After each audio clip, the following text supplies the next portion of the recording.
Olá pessoal, tudo bem? Bom, como eu fiquei devendo para vocês, no vídeo de hoje eu vou falar de 3 situações possíveis de acontecer com paciente de câncer coloretal e quais as condutas que a gente tem que ter nessas 3 situações.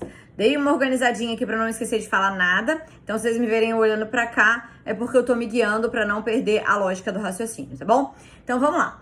A primeira possibilidade do paciente de coloretal é quando o paciente chega com a possibilidade de obstrução intestinal. Então, o paciente às vezes descobre um diagnóstico, né? Tem essa possibilidade de obstrução intestinal e aí fica sabendo disso através de uma colonoscopia e tal, enfim. Esse é um quadro super clássico no paciente com CA de colo retal, tá? E aí o paciente chega com náuseas, falta de apetite, constipação, fezes afiladas, uma perda de peso de algum tempo que não sabe por que é e tal. Bom, nesse caso, antes do paciente operar, quando ele tá nesse risco de obstrução, qual a conduta que a gente tem que ter com esse paciente? Primeira coisa, uma dieta pastosa ou uma dieta semilíquida, reduzida de baixo resíduo, porque o que acontece? Nesse paciente a gente não quer que forme bolo fecal grosso, porque está obstruindo, então a passagem está muito pequena. Então o ideal é a gente fazer uma dieta pastosa ou semilíquida para não ocorrer a formação desse bolo fecal.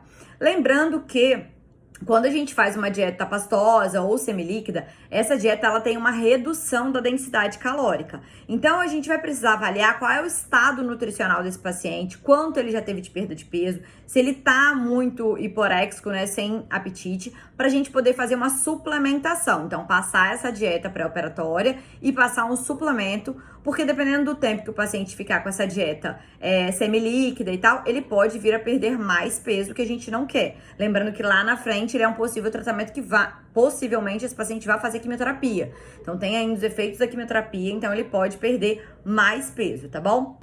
Segundo caso do paciente que chega presente é o paciente que chega com diarreia antes do tratamento e antes da cirurgia. Então, a própria questão do tumor ali pode provocar uma diarreia no paciente ou pode provocar aumento da frequência evacuatória desse paciente. E ele chega pra gente antes de iniciar o tratamento ou antes da possibilidade de fazer uma cirurgia. O que a gente vai fazer? A principal conduta nesse caso é saber controlar a diarreia desse paciente, tá? Então, para isso, a gente vai retirar o leite, não precisa ser queijo e iogurte, aí a gente vai avaliar mais pra frente a intolerância à lactose desse paciente. Mas primeira coisa, retirar o leite, reduzir as fibras, né? Tem algumas fibras que a gente vai suplementar que eu vou falar mais pra frente, mas reduzir as fibras alimentares de maneira geral, fazer uma dieta mais constipante para esse paciente, então utilizar suco de caju, utilizar farinha, utilizar pirão, né, se o paciente não tiver com uma alimentação tão branda. Não precisa alterar a consistência da dieta desse paciente, a gente pode continuar com uma dieta branda, tá? Avaliar mais pra frente, como eu falei, a intolerância desse paciente, então tem pacientes que eu tiro só o leite e a diarreia já dá uma diminuída, né? Que ele consegue comer o queijo e o iogurte, porque esses produtos naturalmente têm um teor de lactose já menor. Mas tem pacientes que às vezes têm uma sensibilidade muito maior e aí eu preciso, de fato, retirar ou reduzir os queijos e os iogurtes, tá? E aí eu vou avaliar o estado nutricional desse paciente também, lembrando que ele futuramente pode passar por uma cirurgia ou uma quimioterapia. E aí, caso precise, eu vou fazer a suplementação com hipercalóricos, hiperproteicos para esse paciente. Lembrando que eu não posso utilizar suplementos com alto teor de sacarose e com muito teor de lactose, né? Com muito leite presente nesse suplemento, porque senão vai agravar a diarreia. A diarreia não é provocada por esses alimentos, mas a diarreia, ela é gerada por conta de uma inflamação do tumor ali, e esses alimentos podem levar ao aumento dessa diarreia, ao agravo dessa diarreia. É isso que pode acontecer. Então, de suplementação, o que a gente vai pensar? Hipercalóricos e hiperproteicos a depender do estado nutricional. Então, se for um paciente de sobrepeso ou que não tenha um percentual de perda de peso, talvez esse suplemento não seja necessário, ele está se alimentando bem. Mas se for um paciente que tiver muito sintomático, náusea, enjoo, falta de apetite e tal, a gente precisa entrar com suplemento. Outro suplemento que a gente pode utilizar são probióticos, principalmente lactobacillus acidófilos, ajuda bastante nesses casos. E ajuda também para controlar essa diarreia. Utilizar fibra, psyllium, pode colocar na alimentação, tá bom? E um suplemento chamado eu nunca sei falar esse nome desse suplemento direito, gente. É Fibregum B. Ele é um suplemento que a gente utiliza também e ajuda no controle dessa diarreia, tá? É outra coisa. Aí, o que a gente vai fazer? Como é que a gente vai avaliar... Não esqueci de falar nada, não. Como é que a gente vai avaliar se esse paciente está respondendo a essa conduta que a gente teve, né? A todas essas coisas que eu falei. Primeira coisa que a gente vai avaliar, redução da frequência evacuatória. Então, o paciente parou, ele ia 6 vezes no banheiro, ele tá indo 4, então deu uma reduzida? Ok, então o paciente está respondendo bem. Outra coisa que a gente vai avaliar, consistência das fezes. Então, as fezes do paciente estavam muito líquidas, agora está vindo mais pastosa, pelo menos. Ótimo, já tá vindo um bolo fecal melhor, já tá conseguindo uma maior formação de fezes. E esse paciente tem muito muco nas fezes, então tem que avaliar o que é muco e o que de fato é diarreia, né? Fezes líquidas. E uma outra coisa que a gente vai avaliar também é redução da quantidade da medicação constipante que esse paciente está tomando. Tipo, Imosec, Tiorfan, são medicamentos constipantes. Então, se o paciente tomava, 6 Imosecs no dia, ele passou a tomar 4, porque ele não sentiu necessidade de tomar 6, ótimo. Isso já mostra pra gente que o paciente está respondendo à nossa conduta, tá? E a terceira situação de paciente com câncer coloretal que pode chegar na gente é um paciente colostomizado, com uma ostomia ou com uma jejunostomia.